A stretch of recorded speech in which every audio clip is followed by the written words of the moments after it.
So talent, Ewald. And that kind of ties to my next question around this concept of scale. A lot of digital leaders I speak to, whether they're focused on analytics or core IT or other aspects or cloud or something like that, they're all kind of grappling with the concept of scale, how to scale their efforts. Obviously, talent development is part of that, but how else do you think about scaling the adoption of data and analytics for better business outcomes at GM? Absolutely, and let me focus on digital as an example. If I were to look at digital leaders and how they are using data to scale customer marketing on the one hand and customer experience on the other hand, while the talent picture is quite positive, the infrastructure picture is being disrupted right now. And why do I say that? It's the world of third-party cookies. And what we're seeing is increasing pressure on the world of third-party cookies to where we may see that world not only being disrupted, but it may soon disappear. And so traditional digital leaders are becoming quite innovative. They're looking beyond their traditional partners, players like Adobe, who have long been in the digital marketing space, but in a land fueled by third-party cookies, are thinking differently. Digital leaders are looking beyond traditional players. Nielsen, right, the TV measurement company, might not be the most obvious player, right, from a digital marketing perspective because they're the TV measurement company, but maybe they are a technology to look at. Now, here's where, so I'm not sure where that space nets out, but I do think really smart digital leaders, really smart chief data and analytic officers, really smart performance marketing professionals will figure it out. So I'm not sure exactly how it will net out, but companies like General Motors, Tom, are advantaged. And we're advantaged because we have an enormous repository information. So in the short term, to ensure that we can scale at GM, we are over-investing in our data pools on the first-party customer information. And as I was saying before, with the vehicle information example, we're making sure to data engineer it and quality check it and make it industrial strength so that in any world, cookieless, with cookies, maybe there's some new technology that comes out, in any world we're advantaged to scale and to scale rapidly. Interesting. Very, very, very cool insights. Just a couple more questions, Ewald. Sure. I think there's some confusion, and it's not a bad thing necessarily, but around the definition of data and analytics that I'm seeing in the market. What I see is I kind of see a continuum of data and analytics capabilities. We've got on the left kind of entry level, this just better quality data, better reporting. And then kind of the next phase is better insights leading to better decision making. And then the third level that I don't see a lot of companies there yet is using data and analytics for more advanced real problem solving. In some cases, using it to even define the right problem to solve.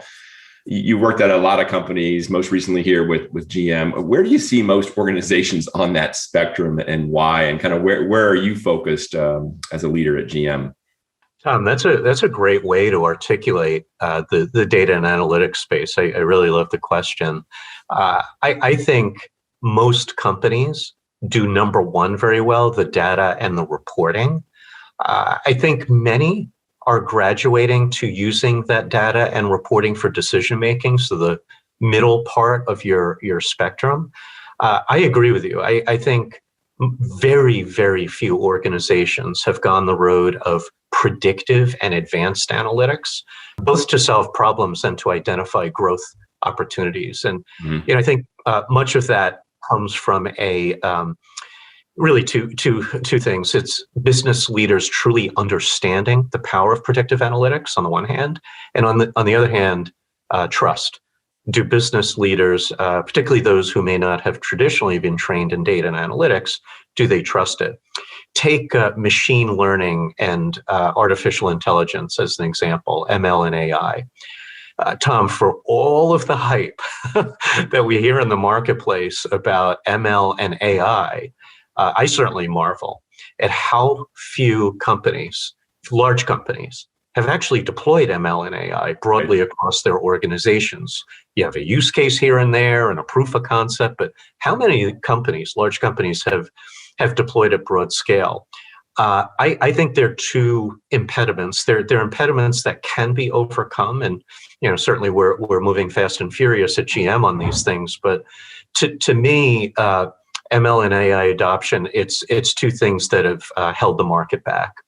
The first is many companies jumped straight to ML and AI model development, and they got discouraged when it didn't work, right? Because it takes a lot of investment. You got to hire, we talked about talent. You got to hire talent, seriously expensive talent. You have to build infrastructure. And they get discouraged when their first ML and AI models don't work. And the reality is, in many companies, the underlying data sets were not yet properly governed, quality checked, or engineered, right? A theme we talked about. So there's a new term that's out there called ML Ops, ML operations. And it's a process by which you start with the data. And ML Ops, I think Google actually has written a number of papers about this. They're great reads for anyone in the audience to look up. They rightfully point to studies that show we often see a 10x return from investing in data governance, data engineering, and data quality versus investing in the model. And so that's one key impediment.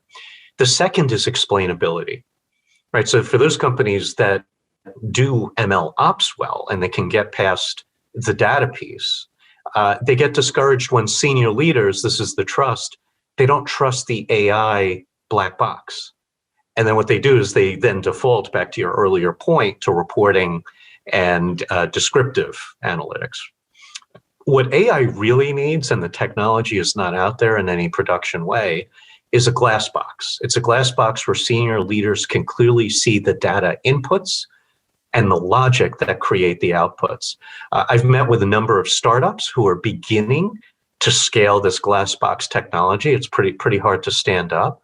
But I think that one's going to be a huge game changer when it moves, from startup to more production-ready solutions for companies like GM to use. Very cool. Hopefully that helps. But yeah, it's a challenge. It's a challenge. It is a challenge. Very insightful.